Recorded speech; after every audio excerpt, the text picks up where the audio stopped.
Shalom jemaat Tuhan, apa kabar saudara pada hari ini?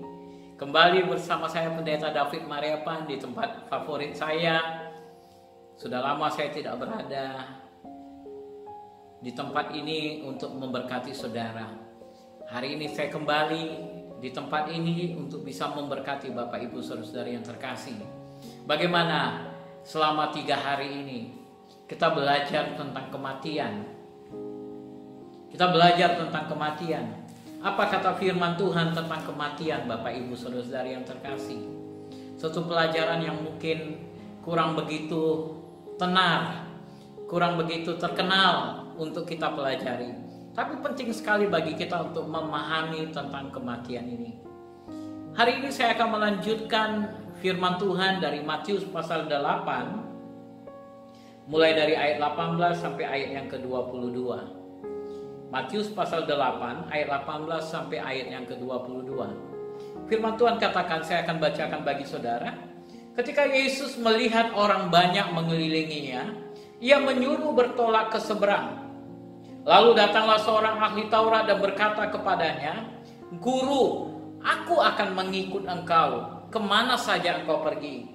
Yesus berkata kepadanya, "Serigala mempunyai liang dan burung mempunyai sarang, tetapi anak manusia tidak mempunyai tempat untuk meletakkan kepalanya." Seorang lain, yaitu salah seorang muridnya, berkata kepadanya, "Tuhan, izinkanlah aku pergi dahulu menguburkan ayahku." Ayat 22, tetapi Yesus berkata kepadanya, "Ikutlah aku dan biarlah orang-orang mati menguburkan orang-orang mati mereka." Bapak Ibu Saudara-saudara yang terkasih, saya akan simpulkan tentang kematian ini di mata Tuhan. Dari peristiwa ini, dari apa yang Yesus sampaikan tentang orang-orang yang memutuskan berkata, "Tuhan, aku mau mengikut engkau." Kepada orang yang pertama, Yesus berkata, "Aku tidak punya tempat. Serigala mempunyai liang, burung mempunyai sarang, tetapi anak manusia tidak mempunyai tempat untuk meletakkan kepalanya. Aku gak punya istana.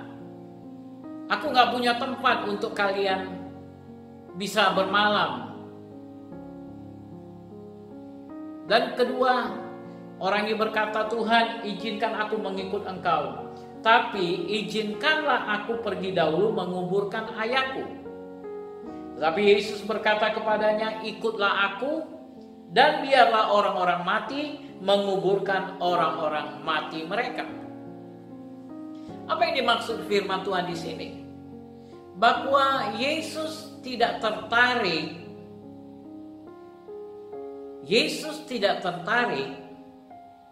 dengan orang mati.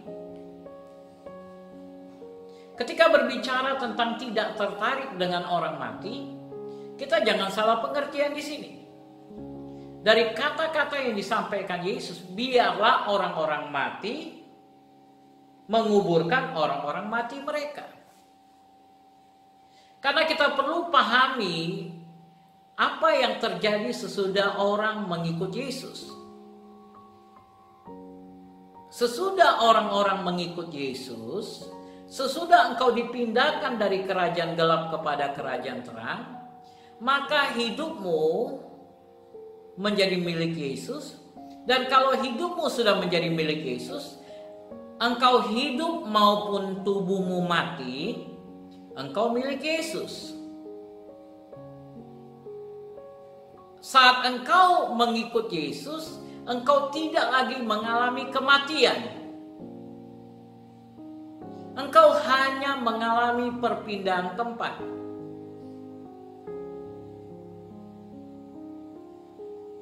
Engkau tidak lagi mengalami kematian, tetapi engkau hanya mengalami perpindahan tempat. Masuk kepada kehidupan selanjutnya. Berpindah kepada kehidupan selanjutnya. Itu yang Tuhan mau engkau pahami dan ketahui. Kita akan terus melihat kepada firman Tuhan. Engkau akan mulai memahami nanti lebih lanjut lagi. Saya ajak kita membuka Amsal pasal yang keempat. Amsal pasal yang keempat, mulai dari ayat 20 sampai ayat yang ke-27. Hai anakku, perhatikanlah perkataanku, arahkanlah telingamu kepada ucapanku. Janganlah semuanya itu menjauh dari matamu, simpanlah itu di lubuk hatimu. Karena itulah yang menjadi kehidupan bagi mereka yang mendapatkannya, dan kesembuhan bagi seluruh tubuh mereka. Jagalah hatimu dengan segala kewaspadaan, karena dari situlah terpancar kehidupan. Buanglah mulut serong daripadamu, dan jauhkanlah bibir yang dolak-dalik daripadamu. Biarlah matamu memandang terus ke depan, dan tatapan matamu tetap ke muka. Tempuhlah jalan yang rata, dan hendaklah tetap segala jalanmu. Janganlah menyimpang ke kanan atau ke kiri. Jauhkanlah kakimu dari kejahatan. Bapak, Ibu, saudara-saudara yang terkasih, dari firman Tuhan yang kita baca di dalam kitab Amsal ini, Tuhan ingin kita memperhatikan perkataannya. Tuhan ingin kita memperhatikan, fokus kepada perkataan Yesus. Tadi di dalam Matius pasal 8 ayat 22, Yesus bilang, biarlah orang-orang mati menguburkan orang-orang mati mereka. Karena bagi dunia, orang-orang mati atau peristiwa kematian ini sesuatu yang menarik perhatian mereka. Dan akan membuat mereka larut di dalam duka cita. Tetapi berbeda dengan orang-orang yang sudah di dalam Kristus. Itu sebabnya Tuhan berkata, jangan kamu berlarut-larut dalam duka cita. Kamu mengerti firman Tuhan. Tuhan katakan, perhatikan perkataanku, perhatikan, arahkan telingamu kepada ucapanku. Arahkan telingamu kepada ucapanku. Janganlah semuanya itu menjauh dari matamu. Jangan semuanya itu menjauh dari matamu. Simpanlah itu di lubuk hatimu. Karena itulah yang menjadi kehidupan bagi mereka yang mendapatkannya, dan kesembuhan bagi seluruh tubuh mereka. Itulah kehidupan, itulah yang menjadi kehidupan. Apa itu yang menjadi kehidupan? Firman Tuhan yang keluar dari mulut Tuhan tadi. Firman yang keluar dari mulut Tuhan itu menjadi kehidupan. Karena dengan firman itu Tuhan ciptakan kehidupan. Firman itu memberikan kehidupan. Dan kesembuhan bagi seluruh tubuh mereka. Firman itu menjadi kesembuhan bagi tubuh mereka. Tuhan mau kita mengarahkan hati kita, pikiran kita, hidup kita kepada firman Tuhan. Firman Tuhan.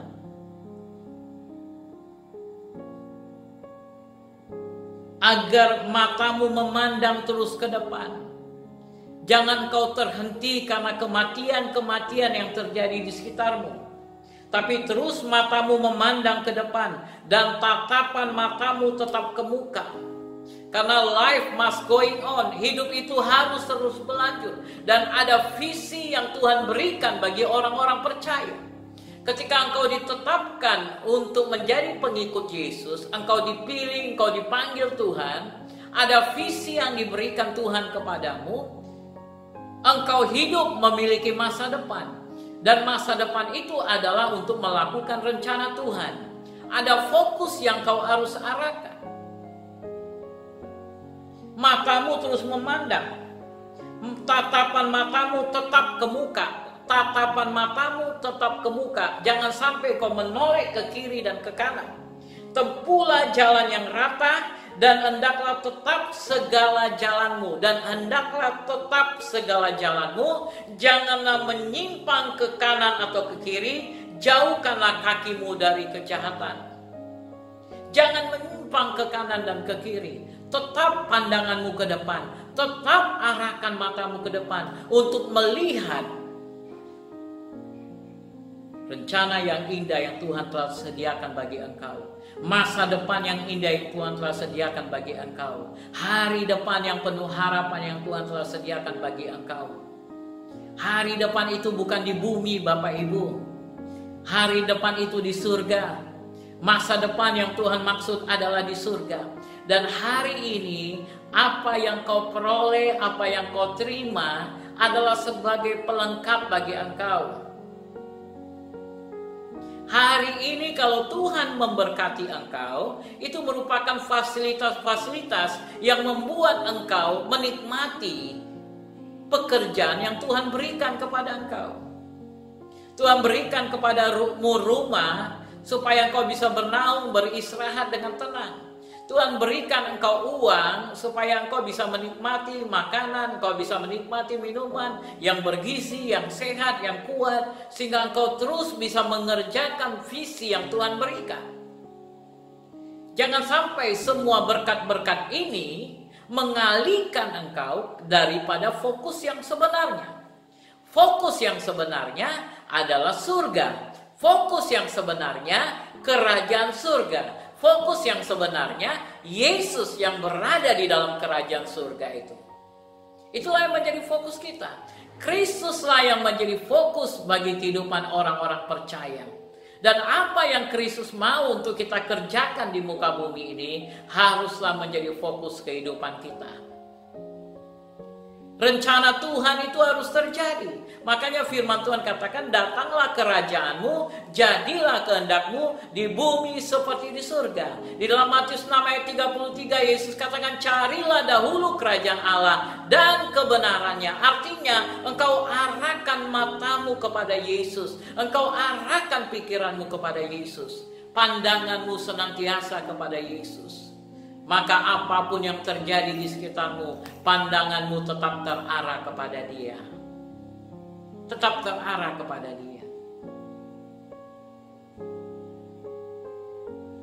Saudara mungkin ingat, beberapa waktu yang lalu saya pernah membagikan firman Tuhan kepada saudara, seperti dalam suatu film di mana saya berdiri di pinggir jalan. Dan di sekitar saya terjadi perang. Bahkan ada mobil tank yang lewat di depan saya, yang lewat di samping saya. Tetapi saya tetap berdiri menyampaikan firman. Semua yang terjadi di samping saya ini tidak mempengaruhi saya. Itulah yang Tuhan kehendaki, Bapak Ibu. Supaya engkau tahu bahwa semua yang ada terjadi di sekitarmu ini adalah seperti film yang gak akan bisa mempengaruhi kehidupanmu. Gak bisa mempengaruhi kehidupanmu. Ketika engkau mengarahkan pandanganmu kepada Yesus, ketika engkau melakukan tugasmu yang dipercayakan kepada engkau, fokus kepada visi yang Tuhan berikan kepada engkau, maka yang terjadi di sekitarmu tidak akan bisa mempengaruhi engkau. Engkau hanya terus memandang ke depan. Yesus yang ada di depan, Yesus yang merupakan segala sumber kehidupan bagi kita. Yesus sumber damai sejahtera, Yesus sumber kehidupan bagi kita, Yesus sumber berkat bagi kita, Yesus segalanya bagi kita. Seperti visi yang Tuhan berikan untuk menjadi gereja yang mengalami kepenuhan Kristus. Maka kita mengalami kepenuhan Kristus dalam kehidupan kita. Ketika kita mengalami kepenuhan Kristus dalam kehidupan kita, maka semua yang terjadi di sekitar kita itu tidak mempengaruhi kehidupan kita. Karena saya tahu hidup ini harus terus berlanjut. Rencana Tuhan harus terjadi. Visi Tuhan harus terjadi. Itu sebabnya Paulus katakan, bagiku hidup adalah Kristus, mati keuntungan. Sekalipun aku menderita dengan berbagai-bagai pencobaan, tapi semuanya itu tidak menjadi penghalang. Karena rencana Tuhanlah yang harus terjadi. Visi Tuhanlah yang harus terjadi. Jadi Bapak Ibu Saudara-saudari yang terkasih, mungkin banyak hal yang terjadi di sekitar kita. Banyak hal yang kita lihat terjadi di sekitar kita. Ada bom yang meledak, ada banjir bandang yang datang, ada kebakaran-kebakaran, ada kematian-kematian, ada peristiwa-peristiwa yang membuat tubuh kita menjadi lemah. Tetapi kalau engkau arahkan pandanganmu kepada Yesus, maka semuanya itu tidak mengganggu kehidupanmu. Dan firman Tuhan katakan, jagalah hatimu. Yang kedua, jaga hatimu. Jaga hatimu dengan segala kewaspadaan. Karena dari dalamnya terpancar kehidupan. Kalau di dalam terjemahan bahasa Inggris dikatakan, karena dari dalamnya lah muncul semua isu-isu kehidupan. Akibat tidak menjaga hati, maka semua masalah yang sekarang kita alami, itu penyebabnya akibat dari tidak menjaga hati. Engkau izinkan hatimu berlarut di dalam duka cita. Engkau izinkan hatimu menjadi marah. Engkau izinkan hatimu terpengaruh dengan semua kesedihan-kesedihan, ketakutan-ketakutan, kekhawatiran-kekhawatiran. Itu sebabnya engkau hari ini menuai masalah-masalah kehidupan. Banyak sekali orang-orang yang sekarang ini menuai masalah-masalah kehidupan. Bukan masalah itu terjadi begitu saja, tetapi karena mereka yang selama ini sudah membuka hati mereka, mengizinkan hati mereka dipenuhi, dimasuki oleh berbagai-bagai hal-hal yang duniawi. Iri hati, dengki, segala macam keinginan-keinginan daging, segala macam keinginan-keinginan dunia, segala macam ketakutan, kekhawatiran, amarah. Kita izinkan semua itu masuk ke dalam hati kita.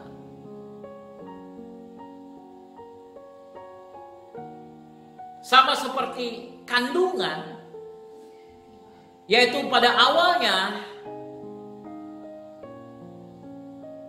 benih itu terjadi dalam kandungan itu, tinggal menunggu proses kapan benih itu menjadi janin yang kemudian menjadi bayi yang siap dilahirkan. Seperti itu jugalah semua yang kau taruhkan di dalam hatimu suatu hari akan dilahirkan nyata dalam kehidupanmu.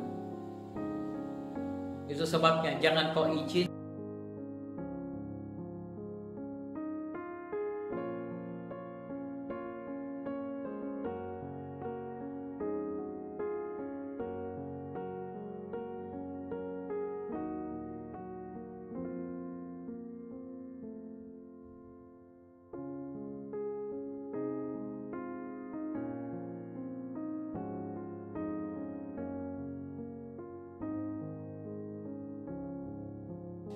Mari Bapak Ibu Saudara terkasih, kita berdoa.